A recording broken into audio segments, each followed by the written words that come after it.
कन्हैया बेल्लारी जी का मैं रुक कर लेती हूँ और जरा उन्हीं से जान लेती हूँ। कन्हैया बेल्लारी जी, आपका असेसमेंट क्या कह रहा है सर? ये चुनावी साल और इस चुनावी साल में आरजेडी को लालू के लाल ने पहले ही डुबो दिया सर। नहीं है। लालू परिवार और लालू का जो करिश्मा है और लालू की जो पकड़ है हाँ जी। राजनीति में या तेजस्वी की, वो तेज प्रताप क्या डुबाएंगे? तेज प्रताप अपने डूब जाएंगे। इतना कमजोर थोड़े कड़ी है। मुझे नहीं लगता है कि कुछ पर कर पाएंगे। ये उनकी बचकाना हरकत है जो वो कर रहे हैं। वो परेशान है। नहीं, वो वो तो ये कह रहे हैं सर कि जयचंद है कोई परिवार में, और वो तो एक तरीके से अपने भाई को आगाह कर रहे हैं कि इन जयचंदों से जरा संभल कर रहो और मम्मी पापा का बहुत ख्याल रखो। वो तो बड़े भाई की भूमिका यहाँ पर पूरी निभा रहे हैं, जिम्मेदारी भी छोटे भाई को सही रास्ता दिखा रहे हैं कृष्ण बनकर। तो वो जो कह रहे हैं वो सही है थोड़े। कोई जनचंद, हम मुझे नहीं लगता कि उनके परिवार में कोई जनचंद है। वो जिसके बारे में कह रहे हैं, जो मैं समझ रहा हूँ, आप भी समझ रही हो, संजय यादव के बारे में, जो राज्यसभा एमपी हैं और जो पॉलिटिकल एडवाइजर हैं तेजस्वी यादव के, उनके बारे में कह रहे हैं। तो तेज प्रताप यादव जी जो है, उनको लगता होगा कि हमको इस बार चूंकि चुनाव जब भी आता है तो अपना भी। आपने बहुत बहुत ही आपने एक तरीके से मामले को खोल के रख दिया है कन्हैया बेल्लारी जी। आपने क्योंकि यहाँ पर नाम ले दिया है सर संजय यादव का, और वहां पर जाहिर सी बात है आप बिहार में हैं तो इस तरीके की चर्चाएं हो रही होंगी और संजय यादव का नाम सामने आ रहा होगा।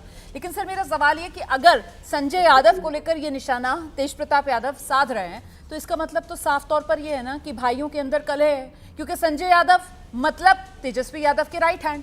तो मतलब फिर तो ये भाइयों के बीच की दरार है सर, भाइयों की कलह है जो खुलकर सामने आ रही है, हाथी के दांत खाने की और दिखाने की और।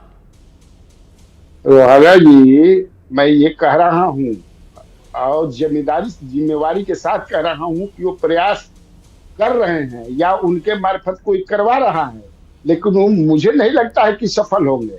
क्योंकि तेज प्रताप यादव के मिजाज के बारे में, और क्या ये पहली बार थोड़ा हो रहा है। वो जगदानंद से टकरा गए हैं तो वहां भी हार गए हैं।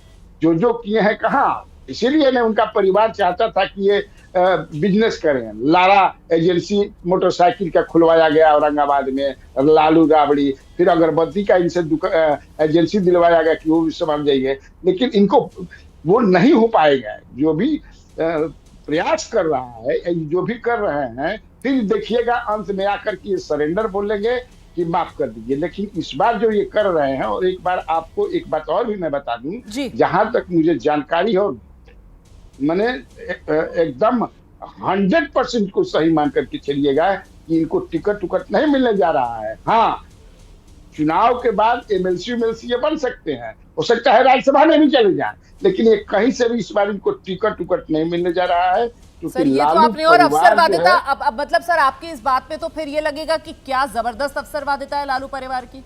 मतलब 6 साल के लिए पार्टी से बाहर करते हैं, बाहर का रास्ता 6 साल के लिए दिखाए सर। आप ये कह रहे हैं कि तय मानिए टिकट नहीं मिलेगा, तो जब 6 साल के लिए बाहर का रास्ता दिखा दिया तो सर जनता तो भोली वाली है। हम तो ये मानकर ही चल रहे हैं कि इनको टिकट नहीं मिलेगा, लेकिन आपने कहा कि चुनाव के बाद भले ही इनको एमएलसी बना दिया जाए या फिर राज्यसभा में भेज दिया जाए। नहीं, आपने जो बात कही सर, बिल्कुल दम है उस बात में।